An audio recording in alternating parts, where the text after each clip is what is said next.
Hello and welcome, I'm Joseph, and this is my final project for CS50 by Harvard University. This is a web application for every student who doesn't have access to Microsoft Word but wants to make notes during lectures. So after I log in, I see a list of notes that I did in the past. I can create a new one, for example Harvard, which is the name of the school. The name would be Java Programming.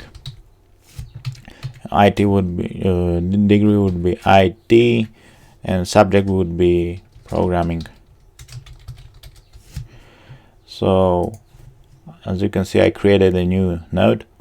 Then I can edit this. There you can see a summer node, rich text editor. So let's add, for example, a table. Hit save, and there you go. You can also edit existing ones, for example introduction, and let's change the color of this text to maybe blue. Hit save, and there you go. So yeah, this is basically it, and thank you for watching.